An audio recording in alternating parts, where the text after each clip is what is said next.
Girl always late, teacher follows dad's SUV home and finds this. Debbie noticed that the 10-year-old student in her class named Maddie was acting slightly strange. Debbie knew that something was up, so she got up from her desk at the front of the class and made her way over to Maddie, asking her what was wrong. Debbie wanted to know what situation Maddie was in, but she had no idea that the answer would lead her to call 911. Debbie Griffin loved her job. She got to shape the minds of the future, but also nurture them and help them grow. She knew that some children had less than idyllic home lives and always wanted her children to confide in her if they needed to. That's when Debbie noticed something wrong. Maddie wasn't arriving on time for school anymore. She also always seemed fatigued and not enthusiastic. Debbie decided to trust her teacherly instinct. Maddie didn't even play with the other children during recess. She spent it napping instead. Debbie had to get to the bottom of it. Debbie would do anything that she had to get to the bottom of what was going on. She had a keen eye for when something was going on with a child. She just wanted to make things better for Maddie. She sat Maddie down and got her to open up a bit. After a bit of chatting, she knew that the root of the problem started at home. She would find out what it was. Maddie was a relatively new student, so Debbie didn't know too much about her or her personal life. She just knew that she lived with her father and they had recently moved to Lakewood. Other than that, no one knew anything. But something had definitely been off since Maddie had been turning up late for school after walking in with her father, James. Debbie didn't want to get too involved in her personal life, but when she saw something was off, she knew to go with her 10 years of experience with things like this. With Maddie always showing up tired and late, and with her mother not involved, she knew that things could get worse if she didn't step in.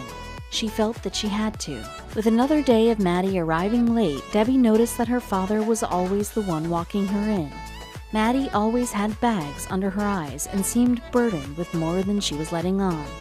Debbie knew it was now time to step in. She called 911 on her phone. James Schweckhardt would be surprised. The police decided to follow her father home after he dropped her off. They could easily identify him from his ragged appearance. They watched him get into his SUV and drive off. The police would never expect what they would find. James Schweckhardt would be surprised when the police showed up. They proceeded to surround him. They asked him to step out of his vehicle. The officers surrounded the 41-year-old man and told him that they were only trying to help him. They asked him to step out again, but he wasn't having any of it. Up until this point, he had been having a regular day. He dropped off his daughter at school, but when he got into his SUV, he saw cops surrounding him. James looked like a deer in headlights when the officers pulled him out of the car. Officer Butler ignored it and continued what he was doing. Every inch of the old SUV was packed with bags, boxes, and anything else James could cram into the vehicle. Officer Butler was blindsided when he saw the true nature of their living situation.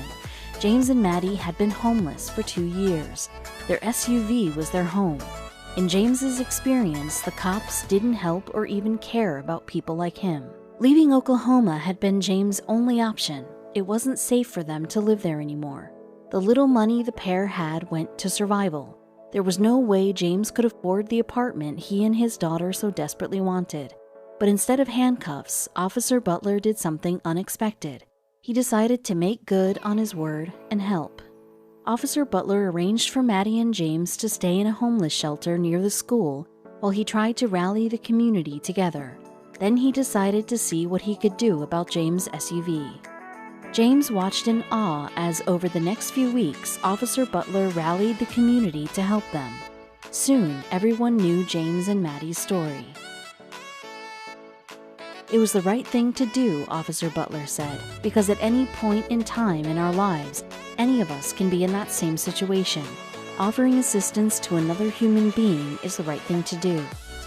Then, he and some other officers began looking for a decent job for James, and even helped with the paperwork to get him into a rental home in a nice neighborhood.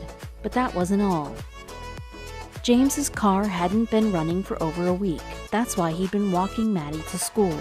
Sergeant Butler arranged for a tow truck to take the car to Sun Valley Automotive for repair, and both companies offered their towing and repair services for free. Meanwhile, the community was organizing anything they could for Maddie and James. People from all over donated clothes, food, furniture, and other vital supplies to help get them started. As soon as the housing application went through, the two of them would have a real roof over their heads and real beds to sleep in. The struggling dad couldn't believe it. "I'm in shock, I think," he said. "This has actually restored my faith in humanity."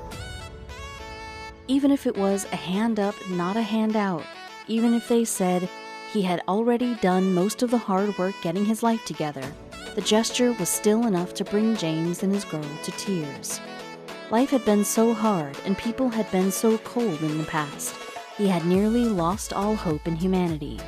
Nothing was more important than his daughter's future and happiness. Life had been rough for the both of them, but this new city was a new start, and James would do everything he could to be the best father possible.